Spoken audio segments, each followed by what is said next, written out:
I'll be brief. I know everybody's hot.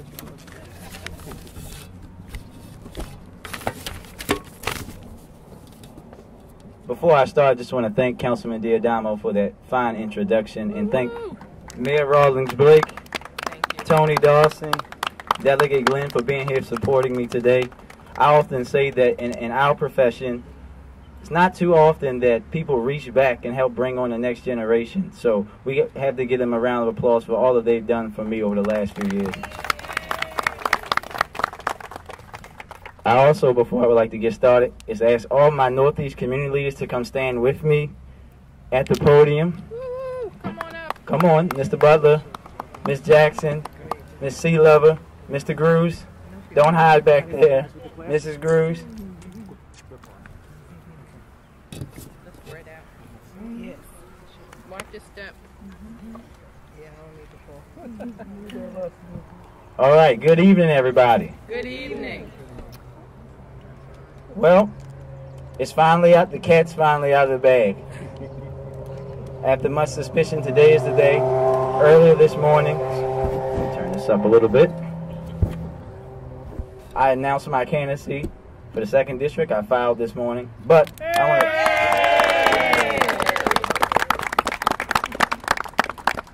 Before I get started, I just want to note that over the last few years, our great city has seen great and tremendous progress across the board. Our schools are improving, which is evident in our test scores. They're up. Our dropout rates are down.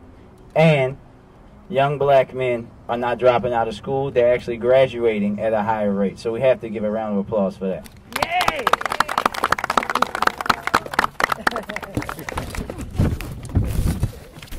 And with charter and transformational schools like the great City Neighbors and City Neighbors Hamilton right here in the 2nd District, Baltimore families have top-grade educational options for our young people, and that deserves another great round of applause.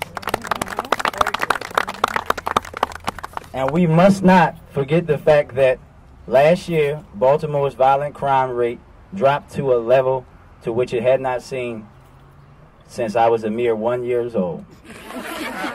1985. Also, I didn't see him hiding in the background before I go any further. I just want to recognize my dad, Alvin Scott, in the background.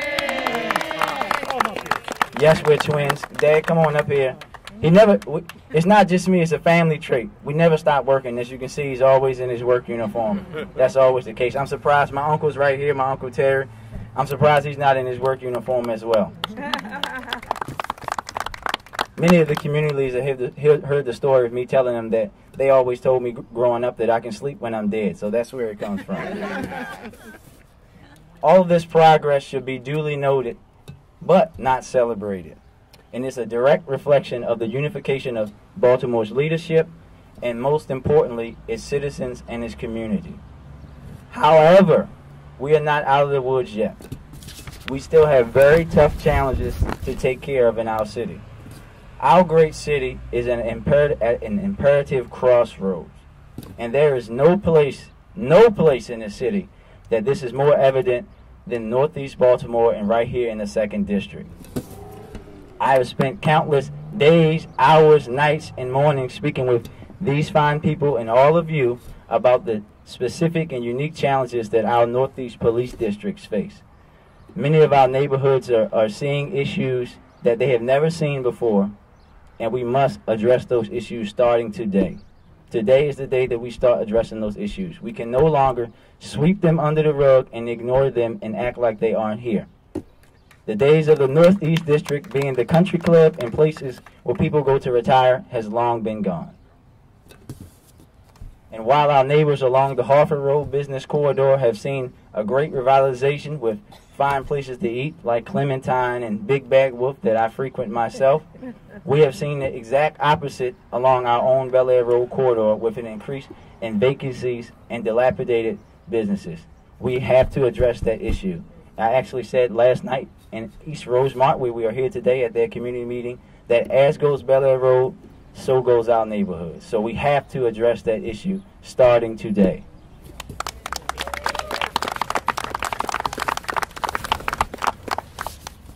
These issues are tough and very complex, but they are not they are not impossible to address. As you all know, I have spent the past 4 years, can't believe it's been 4 years that fast, working with you in an effort to begin to address these very issues.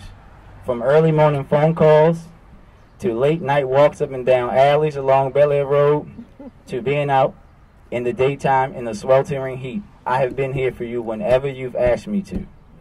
And it's not about me running for city council, it's about doing what's right for the city. At this most critical juncture for our city and our neighborhood, we cannot, and I say it again, we cannot afford, nor will we afford, to have leadership that has to learn on the job. We can't afford it. We can't have someone sitting at City Hall needing a book to tell them what to do. We need strong leadership that can go hit the ground running day zero, not day one, day zero, to begin to address our issues. The time for leadership that works is now. I know you, I know your issues, I know your priorities, and most importantly, I know how you want them addressed. This is why I'm here with all of you today to announce my campaign to become the next city councilman for the 2nd District of Baltimore City Council.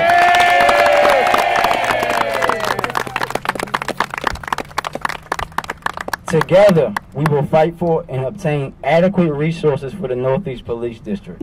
Together, we will work on community-driven solutions to community crime and nuisance problems. Together, we will work on a plan to revitalize the Bel Air Road corridor, attracting new businesses and bringing jobs to our neighborhood. Together, we will make leadership work.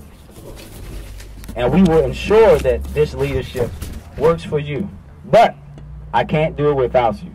I need you out knocking on doors with me. I need you making phone calls. I need you telling your friends, hosting a cookout so I can eat some good food and then tell your friends why to vote for me.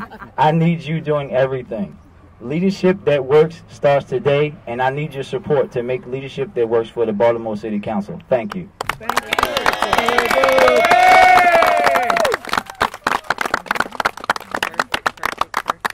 you. Yeah, picture. Excellent.